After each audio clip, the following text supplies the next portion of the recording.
तो 2022 के महादंगल में बात उत्तर प्रदेश की और उत्तर प्रदेश में बात पूर्वांचल की, जहां आज एक बार फिर दौरे पर पहुंचे प्रधानमंत्री नरेंद्र मोदी। जी हां, आज पीएम मोदी सिद्धार्थनगर और वाराणसी के दौरे पर थे। पीएम मोदी ने अपने संसदीय क्षेत्र वाराणसी से पीएम आत्मनिर्भर स्वस्थ भारत योजना की शुरुआत की। देश के सबसे बड़े राज्य उत्तर प्रदेश में जहां हर पार्टी अपना दमखम लगा रही है, वहीं बीजेपी अपने विकास मंत्र के जरिए 2022 के महादंगल में अपनी सियासी लकीर खींच रही है।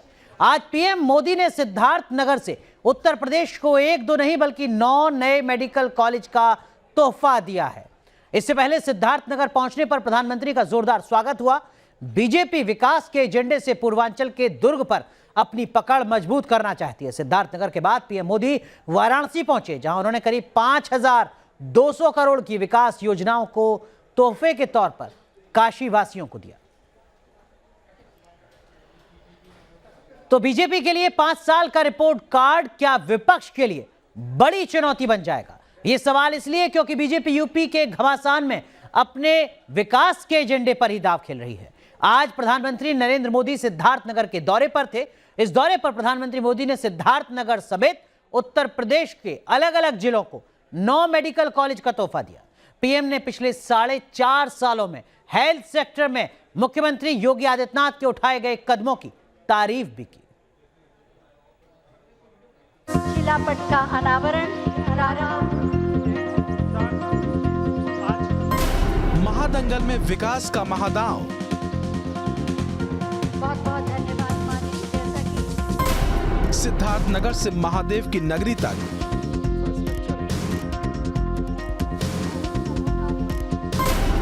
पूर्वांचल में मोदी का पावरफुल शॉट। विकास के कार्यों में वो राजनीति को ले आई, केंद्र की योजनाओं को यहां यूपी में आगे नहीं बढ़ने दिया। ये भ्रष्टाचार की साइकिल 24 घंटे अलग से चलती रहती थी। उत्तर प्रदेश के समर से पहले सत्ता संकल्प की तस्वीर अब बन रही है। पीएम मोदी का 5 दिनों के भीतर पूर्वांचल का दूसरा दौरा बता रहा है कि यूपी की विजय का मंत्र पूर्वांचल में ही सिद्ध होगा। पीएम मोदी ने सोमवार को सिद्धार्थनगर और वाराणसी में हजारों करोड़ की परियोजनाओं का लोकार्पण और शिलान्यास किया। सबसे अहम बात यह रही कि इन सब के केंद्र में रहा पूर्वांचल के लोगों का स्वास्थ्य। ज्यादा सीटें होने की वजह से अब गरीब माता पिता का बच्चा भी डॉक्टर बनने का सपना देख सकेगा और उसे पूरा कर सकेगा। दरअसल अपने विकास के शोकेस के जरिए बीजेपी यूपी के 2022 के महादंगल में महादांव लगा रही है, जिसमें सीएम योगी के पिछले 5 सालों के विकास की तस्वीर तो है ही, साथ ही पूर्वांचल के विकास का खाका भी है। योगी जी की सरकार से पहले जो सरकार थी, उसने अपने कार्यकाल में यूपी में सिर्फ 6 मेडिकल कॉलेज बनवाए थे।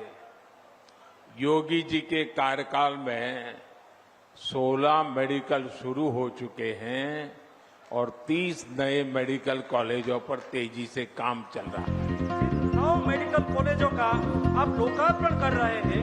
ये सिर्फ मौजूदा पूर्वांचल योगी सरकार के विकास शोकेस का बड़ा चैप्टर है।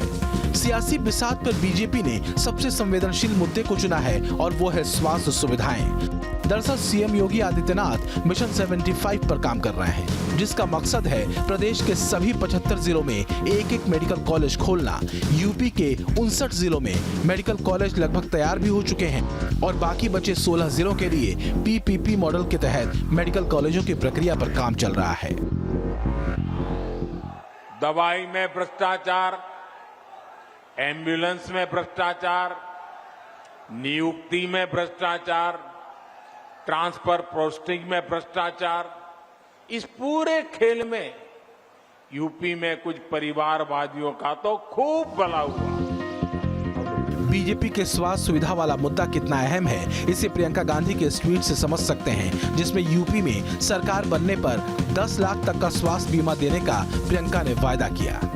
लेकिन असल मुद्दा बीमा से ज्यादा इंफ्रास्ट्रक्चर और मेडिकल स्टाफ को तैयार करने का है, जिस पर मोदी का फोकस है।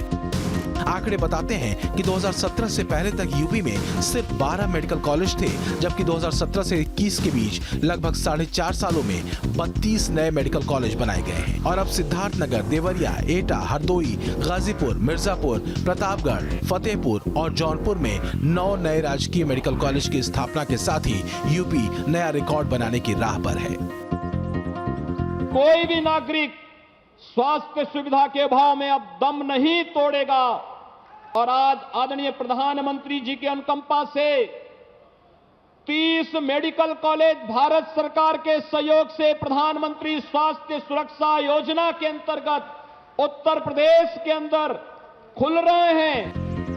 बीजेपी का पूर्वांचल मिशन बड़ा है। ये इसलिए भी है क्योंकि पूर्वांचल के रास्ते ही 2017 में बीजेपी के लिए सत्ता का दरवाजा खुला था। पिछले विधानसभा चुनाव में पीएम मोदी ने इस इलाके को काशी में रहकर साधा था। इस बार बीजेपी की कोशिश पूर्वांचल के अपने इसी दुर्ग को और दमदार बनाने की है। Team news nation. तो प्रधानमंत्री नरेंद्र मोदी और उत्तर प्रदेश के मुख्यमंत्री योगी आदित्यनाथ ने पूर्वांचल को पिछले 5 दिन में कई सौगातें दी हैं। क्या कुछ वो सौगातें हैं, जरा हम आपको आंकड़ों के जरिए, ग्राफिक्स के जरिए बताते हैं। देखिए, कुशीनगर को इंटरनेशनल एयरपोर्ट मिला है, जहां पर एक बड़ा रनवे या कहिए सबसे बड़ा रनवे। सिद्धार्थनगर मेडिकल कॉलेज की शुरुआत हो रही है। वाराणसी, जो प्रधानमंत्री नरेंद्र मोदी का संसदीय क्षेत्र भी है, वहां पर 28 विकास योजनाओं का शुभारंभ किया गया है, हरी झंडी दी गई है, जो तकरीबन 5200 करोड़ रुपए की बताई जा रही है। तो खासतौर से ये पूर्वांचल का इलाका है। देखिए, उत्तर प्रदेश का पूर्वांचल में सिद्धार्थनगर हम आपको दिखा रहे हैं, वहीं दूसरी तरफ एटा पूर्वांचल का हिस्सा नहीं है, लेकिन हरदोई, ये जो इलाके हैं दरअसल में इसमें खासकर सिद्धार्थनगर ही वो इलाका है जो पूर्वांचल का इलाका है, जो इस वक्त प्राथमिकता में है। ये 9 शहर वहां पर हैं जहां पर ये मेडिकल कॉलेज खोले जा रहे हैं। एटा, हरदोई, प्रतापगढ़, फतेहपुर, मिर्जापुर, गाजीपुर, देवरिया, जौनपुर भी इसमें आता है। तो ये दरअसल में उत्तर प्रदेश के वो जिले हैं जहां पर मेडिकल कॉलेज खोले गए हैं, जिसमें सिद्धार्थनगर, एटा और उसके साथ साथ ये जो बाकी तमाम जिले हैं ये शामिल हैं। इनमें से कुछ मेडिकल कॉलेज ऐसे हैं जो पहले से चल रहे थे, इनका एक्सटेंशन किया गया है, विस्तार किया गया है। अब 9 मेडिकल कॉलेज में करीब 2500 बेड तैयार किए गए हैं नए, 5000 डॉक्टर होंगे और देखिए 2329 करोड़ रुपए की इसकी लागत आने का अनुमान जताया जा रहा है। तो ये एक बड़ा कायाकल्प है हेल्थ के सेक्टर में, क्योंकि जब भी हम उत्तर भारत को, खासकर उत्तर प्रदेश को कंपेयर करते हैं दक्षिण भारत से, कर्नाटक से, महाराष्ट्र से, आंध्र प्रदेश से, तमिलनाडु से, पौंडीचेरी से, एक बड़ा फैसला नजर आता था, एक बड़ा फासला नजर आता था। विकास का शोकेस पूर्वांचल है। पूर्वांचल सियासी तौर पर भी बेहद महत्वपूर्ण है, इस पर बीजेपी का कब्जा है और इस बीच जो हेल्थ इंफ्रास्ट्रक्चर है उस पर फोकस लगातार किया जा रहा है। पूर्वांचल पर एक्सप्रेस वे की बात हो, रिंग रोड की बात हो, तमाम चीजों को लेकर पूर्वांचल भारतीय जनता पार्टी या कहिए केंद्र और राज्य सरकार लगातार पहुंचने की कोशिश कर रहे हैं। जातीय समीकरण का दाव भी है, उसको भी ध्यान में रखा जा रहा है और लोकल फॉर वोकल का संदेश भी यहां पर दिया जा रहा है। तो एक तरफ विकास की बात है और दूसरी तरफ जातीय समीकरणों को साधने की बात भी है। बीजेपी पूर्वांचल में जो अपना विकास का शोकेस है, इसके जरिए ही विरोधियों पर प्रहार कर रही है। पूर्वांचल महत्वपूर्ण क्यों है, यह भी हम जरा आपको बता देते हैं। देखिए, पूर्वांचल में 24 जिले हैं, 147 विधानसभा सीटें हैं और यह कहा जाता है कि कुल विधानसभा सीटें उत्तर प्रदेश की जो हैं उसकी 33% सीटें अकेले पूर्वांचल में। जिसने पूर्वांचल में बढ़त बना ली उसने यूपी की सत्ता पर काबिज होने का अपना रास्ता साफ कर लिया। 2017 में बीजेपी को 102 सीटें मिली थी। इसी आंकड़े को दोहराने की कोशिश भारतीय जनता पार्टी एक बार फिर कर रही है।